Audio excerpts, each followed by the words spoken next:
वाणी ने अपना पूरा ध्यान अपनी पढ़ाई पर फोकस कर दिया था। चिराग भी यहाँ पढ़ाई पे बहुत अच्छे से ध्यान दे रहा था। इस समय उनका घर का माहौल बहुत सीरियस हो गया था। दोनों ही बच्चे पढ़ाई में लगे हुए थे। शिल्पा वाणी और चिराग के लिए कॉफ़ी बनाने के लिए किचन में चली गई।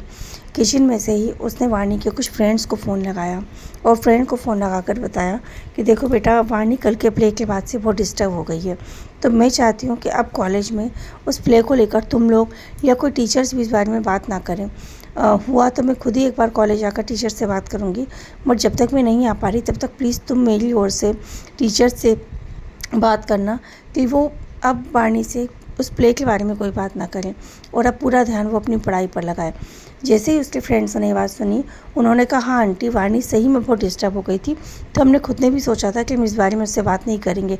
खैर अब आपने बोल दिया है तो अब हम इस चीज़ का पूरा ध्यान रखेंगे। यह कहकर शिल्पा ने कहा थैंक यू सो मच बेटा और फ़ोन रख दिया। उसके बाद शिल्पा ने चिराग को किचन में बुलाया और चिराग से भी ये सारी बातें कही। चिराग भी बहुत बड़ा हो चुका था और वो भी सब बातें समझने लगा था। चिराग ने कहा मॉम आप टेंशन मत लीजिए, ऐसा कुछ भी नहीं होगा जिससे कि दीदी को तकलीफ़ हो। यह कहकर शिल्पा दोनों बच्चों को कॉफ़ी देने चली गई। उसके बाद राजेश भी ऑफिस चला गया और दोनों बच्चे बहुत ही अच्छे से पढ़ाई में लग गए थे।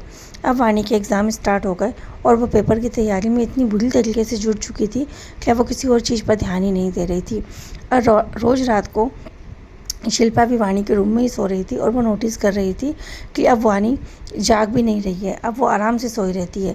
जो दवाई डॉक्टर ने लिख कर दी थी वो दवाई वैसे तो देने का कोई टाइम नहीं था, पर तो भी शिल्पा ने सोचा कि वो रात को सोने के पहले दूध के साथ उसे वो दवाई दिया करेगी।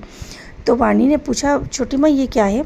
तो शिल्पा ने कहा बेटा ये कुछ नहीं, ऐसे कुछ आयुर्वेदिक टैबलेट्स है, तो ये टैबलेट्स लेने से तुम्हें नींद अच्छी आएगी और तुम पेपर अच्छे से दे पाओगी। बस यही सब चीज़ों को लेकर एक नॉर्मल सी ऐसी टैबलेट है। तो वाणी ने भी ज़्यादा क्वेश्चन नहीं किया और वो टैबलेट को शांति से ले लेती थी। वाणी के सारे एग्ज़ाम बहुत अच्छे जा रहे थे। आखिर वो दिन आ ही गया जब वाणी का आखिरी पेपर था। चिराग के पेपर भी 2 दिन पहले ख़त्म हो गए। आज वाणी का आखिरी पेपर था और आज वाणी बहुत ज़्यादा खुश थी पेपर को लेकर। वाणी पेपर देने चली गई।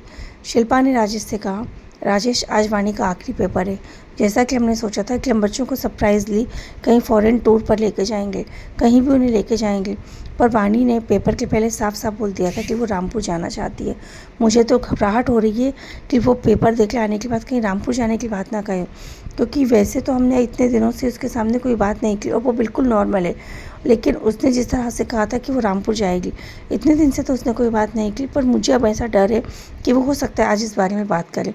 राजेश ने कहा हाँ एक काम करते हैं, अभी बच्चे एग्ज़ाम देने गए हुए हैं, चलो हम तब तक डॉक्टर साहब से मिल लेते हैं और ये चीज़ उन्हीं से डिस्कस करते हैं।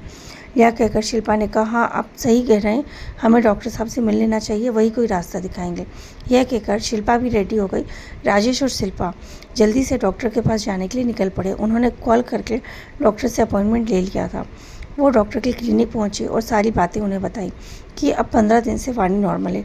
डॉक्टर ने कहा देखिए अगर वो मान लो जाने की जिद करती है तो उसे रोकना भी ठीक नहीं होगा, और बल्कि आप बच्चों को सरप्राइज़ देना चाहते हैं बाहर ले जाने के लिए, पर हम यही कहेंगे कि जब बच्चे आज एग्ज़ाम देकर आएँ तो आप उनसे ही समझ लीजिए कि वो कहाँ जाना चाहते हैं, उनके मन में क्या चल रहा है।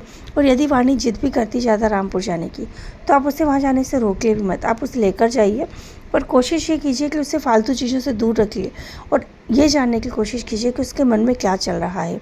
और हो सके अगर मान लीजिए वो इस बारे में कोई बात करे भी तो आप उससे ये पूछने की कोशिश कीजिएगा कि क्या उसने इस पेड़ के बारे में अपनी माँ से कभी सुना है, कोई स्टोरी या कोई कहानी के थ्रू, तो हो सकता है हमें कुछ क्लू मिल जाए। शिल्पा ने कहा ठीक है मैं इस चीज़ का बहुत ही अच्छे से ध्यान रखूँगी। यह कहकर शिल्पा और राजेश वहाँ से निकल गए। अब आगे की कहानी जानने के लिए सुनते रहिए हमारे आगे की कहानी का आगे का भाग। Thank you.